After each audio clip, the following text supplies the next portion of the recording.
आज घरी प्रियाला बघण्याचा कार्यक्रम होता.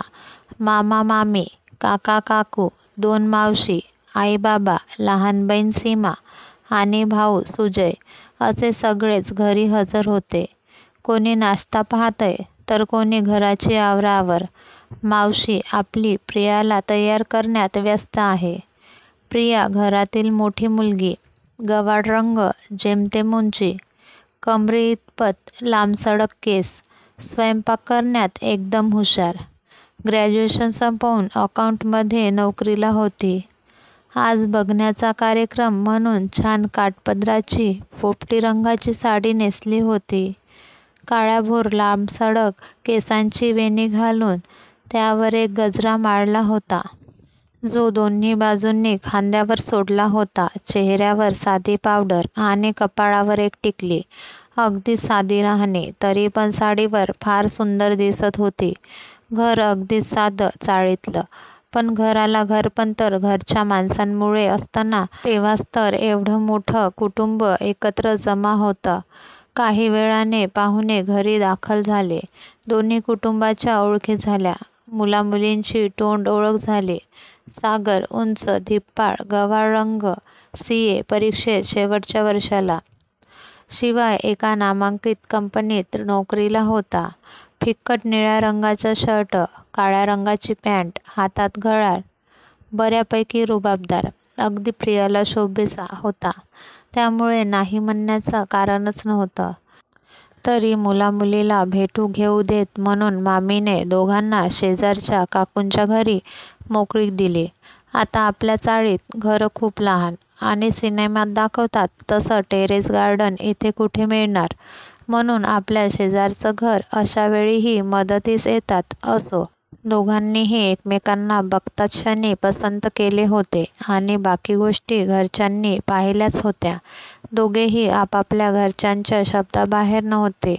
बोलणी करून होकार कळवत तिथेच सुपारी फोडली. घरच्यांच्या नकळत फोन नंबर एक्सचेंज झाले आणि रोज हळूहळू बोलणं सुरू झाले.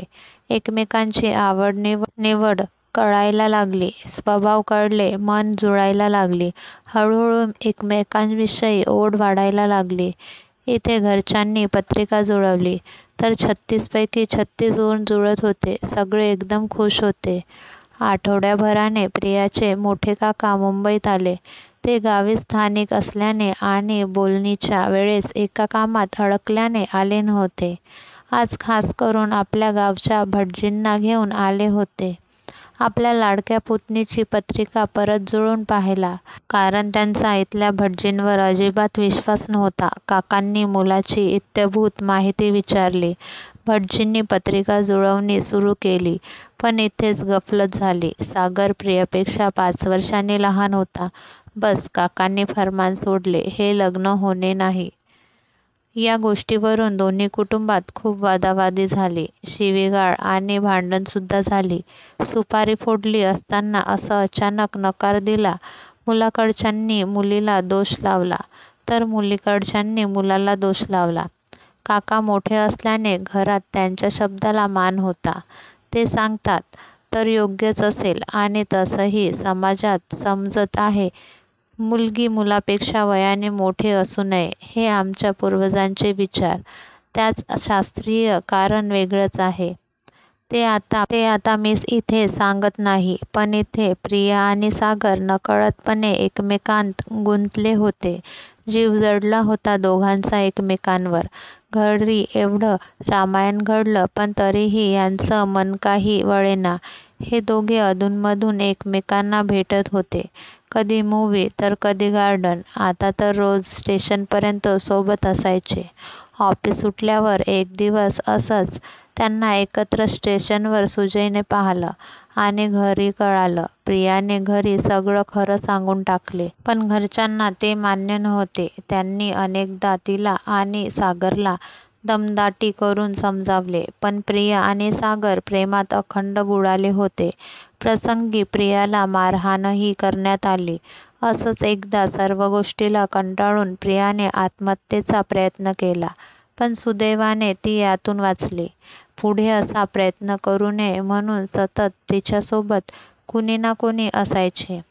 2-3 वर्ष अशीच गेली. प्रियाने चांगल्या पगारासाठी नवीन नोकरी पकडली. प्रिया आणि सागर यांनी दोघांनीही आधी स्वतःला फायनान्शियल सक्षम बनवले. पळून लग्न करण्याचा निर्णय घेतला. स्वतःसाठी भाड्याने घर घेतले. काढी करून घरात सगळे सामान घेतले आणि तो लग्नाचा दिवस उजाडला. लग्न रजिस्टर पद्धतीने करायचे ठरले होते. प्रिया नेहमीप्रमाणे ऑफिसला जायला निघाली. पण आज साडी का नेसली म्हणून आईने विचारले तर नवीन ऑफिसमध्ये काही पूजा आहे असं सांगून वेळ मारली. सागर, प्रिया आणि त्यांचे साक्षीदार मित्र-मैत्रिणी रजिस्टर ऑफिसजवळ जमले. पण प्रियाचे मन काही मानत नव्हते.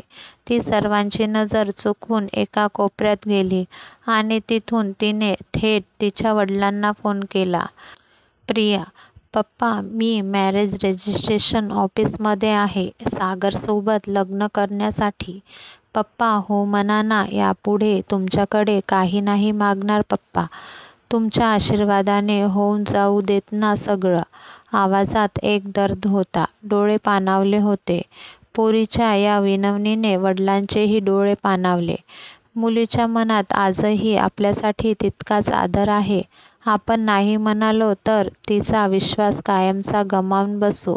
वडिलांनी होकार दिला आणि प्रिया खुलली. मागून सागर हे सगळं पाहत आणि ऐकत होता. त्याने प्रियाला धीर दिला आणि दोघांनीही रजिस्टर मॅरेज केले. पुढे काही महिन्यांनी प्रियाच्या घरच्यांनी त्यांचे वैदिक पद्धतीने लग्न करून दिले. वर्षभराने सागरच्याही घरच्यांनी त्यांना माफ करत त्यांचे लग्न मान्य केले. ही कथा आवडली असल्यास लाईक करा, शेअर करा आणि सबस्क्राईब करा. धन्यवाद.